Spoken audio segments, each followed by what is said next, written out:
Gumanda nga itong CR, naging mas maaliwalas nga siya ng mapinturahan. Bale, nauna na rin pala dito sila Kuya Richard para nga gawin nga ulit yung kulungan. Marami nga nagtatanong paano nga daw yung dumi nga ng baboy. Tingin ko naman nga mga mare, kapag nga nililinis araw-araw hindi naman siya mangangamoy. Ganun nga kasi yung trabaho nga ni Ran, taga-alaga siya ng baboy dati mga mare. At alam nyo ba, wala naman amoy yung baboy basta nga nililinis yung kulungan. Paano ko nasabi? Dahil nga dun kami mga mare nakatira sa kulungan ng baboy. Literal nga mga mare, nakulungan talaga yun ng baboy nung nagstay in nga kami. Kapag nga mga mare tanghali, sobrang ingay ng baboy, lalo na nga kapag nagugutom nga sila. Kaya para nga hindi mga moy, araw-araw nililinisan nga yun ni Ran, tapos nagiging pataba pa nga yung dumi nila. Dahil alam ko nga rin na mas magandang ang pataba ang mga dumi nga ng hayop. Bukod nga doon, meron din palang nabibiling vitamins nga na para sa baboy para mawala rin yung amoy. Na nga lang siguro yung mga gagawin natin at paghahanda pag nagkaroon na nga tayo ng baboy nga rito. Ito ang si Ran, pagkatapos nga niya may asikasuhin sa kabila,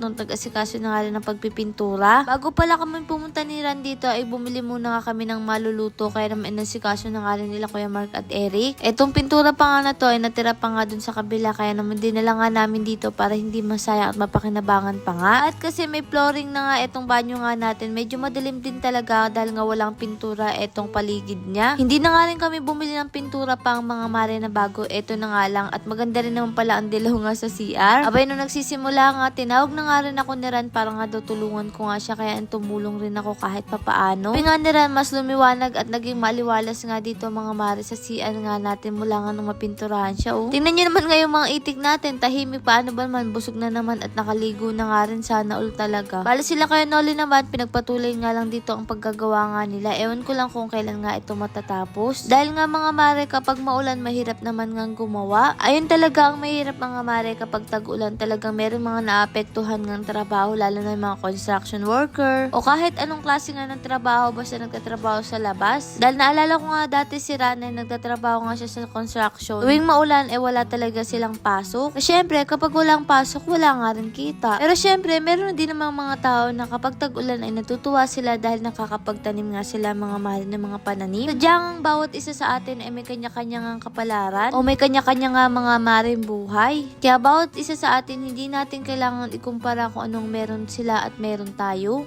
Dahil bawat isa sa atin ay merong pinagdadaanan, depende na nga lang sa kung paano mo dadalhin. Nasabihan na rin ba kayo mga mahal na akala ko wala kang problema kasi palagi kang nakangiti? Pero minsan mga mare, yung mga tao na madalas ngumiti, tumawa, ayun pa ngayon ang bigat-bigat nga ng problema dinadala nila pero hindi halata. Siya, magbalik na nga tayo dito pagkatapos ng asikasuhin ng pagsasahing etong at inasikaso na nga rin namin yung bangus. Mas mabilis din kasi ang paksiw na isda, kaya naman ito na lang din ang kinuha nga natin dahil nga nung nakaraan ay nagmanok na tayo. Eto ang si Ran, hindi pa rin nga tapos sa pagpipintura. Akalain mo kasing maliit lang siya pero matagal din pala pinturahan. Nakita ko na nga kumulo mga mare itong niluluto nga natin. Tinikman ko na nga rin kung tama nga lang yung lasa. Okay na nga rin mga mare. Itong si Eric hinango na, baka nga matuyo pa nga yung sabaw. Mas masarap din kasi ito kung medyo may sabaw. Tingnan nyo naman nga, tirik na tirik yung araw kanina. Bigla na naman nga bumuhos ang ulan. Medyo mataas na nga rin yung paglalagay nga dito nila Kuya Richard nga ng hollow blocks. Sabi nga ni Kuya Richard ay malaki-laki na nga daw to, kaya tamang-tama lang daw to sa baboy. Habang umuulan nga, eto't nang nananghalian na nga tayo mga mare. Pinagtatawag na nga namin sila, ayaw pa nga nilang kumain. Syempre mga mare, pag pagkain hindi ako magpapahuli dyan, baka lumiit ako, charot.